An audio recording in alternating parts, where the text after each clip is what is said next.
बेंचोद 2 minute के लिए law and order भूल। आपको सच में लगता है मैंने गलती करी है? क्या नहीं, ऐसे तो उन लोगों की भी कोई गलती नहीं होगी। यहाँ रणविजय ने कहा था इसके हिप्स के कलर के मैचिंग का कार चाहिए, पर ये तो भाई उसके हिप्स के कलर से मैच ही नहीं कर रहा।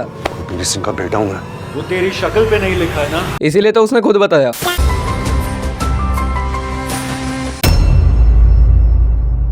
यहाँ रणविजय के पीछे कुछ भी नहीं है, मतलब सीधा पीछे पत्ता वगैरह ही दिख रहा है। लेकिन जैसे ही ये खड़ा होता है तो पता नहीं पीछे कहाँ से ये सोफा और फूल प्रकट हो जाता है।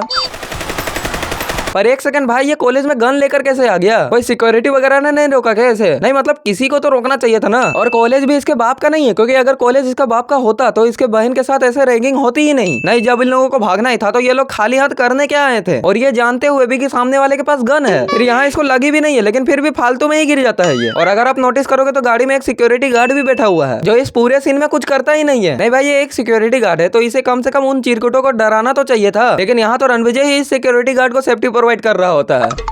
2 मिनट के लिए लॉ एंड ऑर्डर भूल। आपको सच में लगता है मैंने गलती करी है? क्या नहीं, ऐसा तो जिन लोगों ने इसकी बहन को छेड़ा था, अगर लॉ एंड ऑर्डर हटा दे तो उनकी भी कोई गलती नहीं होगी। फिर इस सीन में ये लोग यहाँ सो रहे हैं और प्लेन की रेस करने वाला ही होता है, लेकिन फिर रणविजय आकर प्लेन को ऊपर कर लेता है। पर एक सेकंड भाई, अगर इन दोनों को सोना ही था तो प्लेन को जमीन पे उतार के सो लेते हैं। मतलब जरा सा भी कॉमन सेंस नहीं है यार इन दोनों में। फिर सामने से देखने पर ये बंदा एकदम रणविजय के बगल में ही है, लेकिन इधर से देखने पर तो गायब ही हो जाता है और सबसे पीछे आ जाता है। फिर यहाँ रणविजय कहता है, शादीशुदा हो तुम लोग, शर्म है कि नहीं? लेकिन अब जो ये जोया के साथ कर रहा है वो ठीक है। अभी दूर दूर तक कोई भी नहीं दिख रहा है, लेकिन एक ही सेकंड में ये बंदा रणविजय का हाथ पकड़ लेता है। और फिर नहीं भाई, तूने इसका हाथ पकड़ के किया ही क्या? तेरे हाथ में तो कोई हथियार भी नहीं था जो तू इसे मारता। फिर इस सीन में इस बंदे के हाथ में मोबाइल है, लेकिन फिर कैमरा अबरार के पास आकर वापस उस पर जाता है तो वो मोबाइल तो गायब ही हो जाता है। और फिर अबरार का भाई उस बंदे के मेन पॉइंट में मार रहा है। नहीं मतलब गन का डायरेक्शन देखो नीचे कहीं है, लेकिन गोली चलती है तो उसकी खोपड़ी फट जाती है। यहाँ रणविजय का हार्ट सर्जरी हो गया है तो ये नंगा होकर सेलिब्रेट कर रहा है। पर एक सेकंड भाई, अगर आप गौर करोगे तो इसने ब्राउन कलर की अंडरवेयर पहनी हुई है, लेकिन बलर ही इतना किया हुआ है कि लग रहा है कि ये नंगा ही है। और रणविजय का तो सिर्फ हार्ट सर्जरी हुआ था ना, तो इसका फैमिली पैक से 6 पैक कैसे बन गया भाई? नहीं लगता है डॉक्टर ने इसका हार्ट सर्जरी के साथ साथ फेट का भी सर्जरी कर दिया था। फिर इस सीन में आप ये गाड़ी का कलर नोटिस कर लो, कुछ डार्क रेड कलर का है, लेकिन जब इसमें ब्लास्ट होता है तो ये तो ब्लैक कलर का हो जाता है। और रणविजय ने कहा था कि इसके हिप्स के कलर का मैचिंग का कार चाहिए, पर ये तो उसके हिप्स के कलर से मैच ही नहीं कर रहा है। अभी ये सारी गाड़ियां इस व्हाइट लाइन से काफी दूर खड़ी है, लेकिन कुछ 2-3 मिनट फाइट करने के बाद अपने आप ही आगे आ जाती है। फिर यहाँ अबरार के हाथ में कुछ भी नहीं है, लेकिन अगले ही पल ये लाइटर प्रकट हो जाता है और फिर अगले ही पल वापस गायब भी हो जाता है। फिर इस सीन में रणविजय स्कॉटलैंड में अबरार को मारकर वापस इंडिया आ जाता है, वो भी इसी लुक में। नहीं कैसे भाई, मतलब किसी ने तो देखा होगा, या एयरपोर्ट में भी इतना ज्यादा सिक्योरिटी होता है, वहां तो किसी को रोकना चाहिए था ना इसको। लेकिन नहीं, चलो मान लिया एयरपोर्ट भी अपना होगा, लेकिन स्कॉटलैंड के एयरपोर्ट में तो इसे घुसना ही नहीं देना चाहिए था। पर ये तो ऐसे आ जाता है जैसे पूरी दुनिया ही इसकी हो।